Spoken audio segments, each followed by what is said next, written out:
So since nakatira tayo sa Dubai, nagbiyahe na kami ng around 10 PM papuntang Abu Dhabi kasi doon yung terminal ng Wizz Air.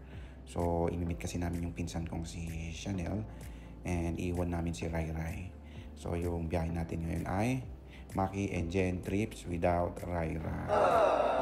We decided na dalhin si Rai Rai sa Abu Dhabi kasi pagbalik namin ng April 7 ay 11:30 ata ng gabi. So hassle siya pag magpa-public transpo. And the next morning is pasok na naman agad. So ayun, isang tip, kung may sasakyan, pwede nyo namang dalhin. And then kung may friend or pinsan or relatives, iwan nyo na lang sa kanila muna. For sure, aalagaan naman nila and safe naman dito sa UAE. So ayun na nga, no, nakarating na kami dito sa Zayed International Airport ng Abu Dhabi, UAE.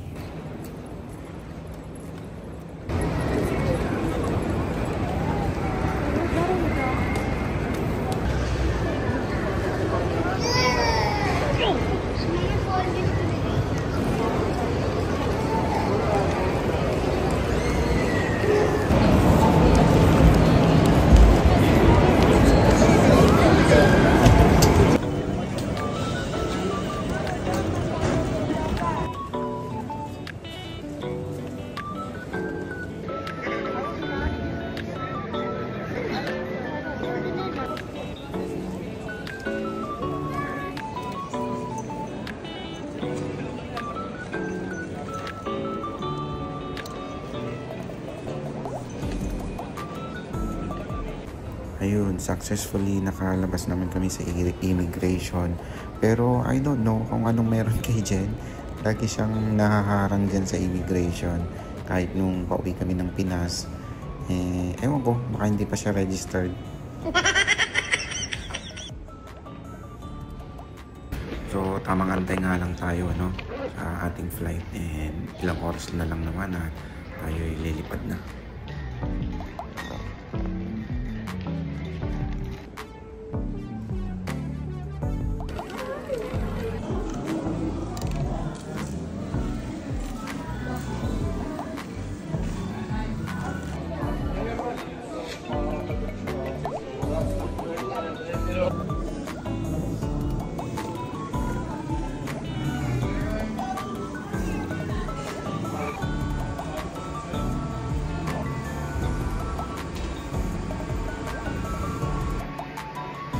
So, ito na nga, no, nakasakay na kami and mukhang wala na talagang atrasan to.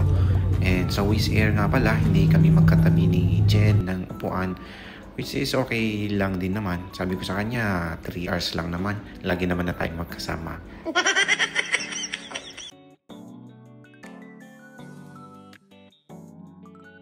While on the plane, I was checking my heartbeat kasi parang malakas yung kabog ng dibdib ko.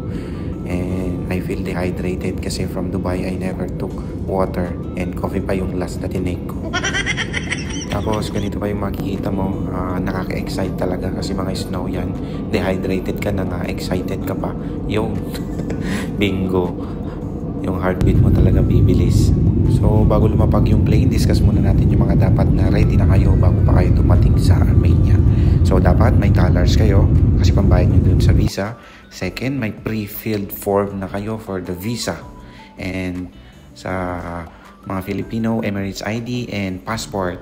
Kasi pagdating mo doon, yun yung mga kailangan mo para mabilis. Para hindi yung kukuha ka pa lang ng form doon sa airport. Kasi sa amin, pre-filled na siya and yung ano is mabilis.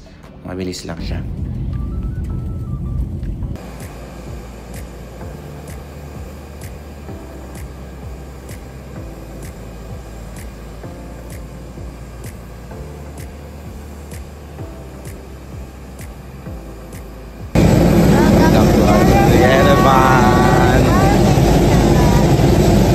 Ayan.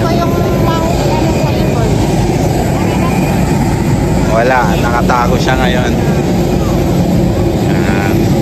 Finally, naka-arrive na kami. Around 3 hours din yung flight. Ito, punta muna kaming immigration. So, pagpasok nyo pa lang, step 1, punta na kayo sa payment section para hindi kayo pabalik-balik. Kasi pag nauna kayo dun sa isa, pababalikin din muna kayo dun kasi kailangan nyo muna magbayad. So after nyo magbayad, punta na kayo ng visa and registration.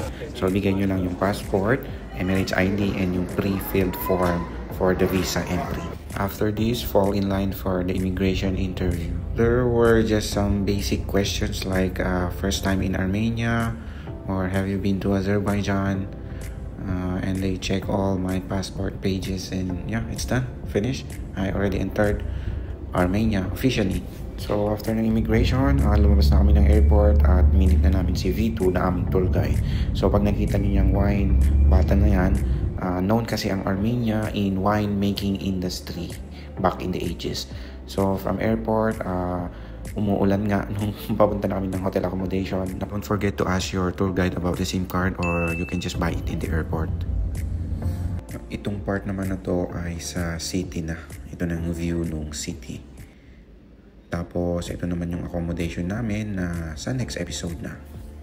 Ayun mga trip, salamat. See you sa ating next episode dito sa Maki and Jen Trips with Rai Rai.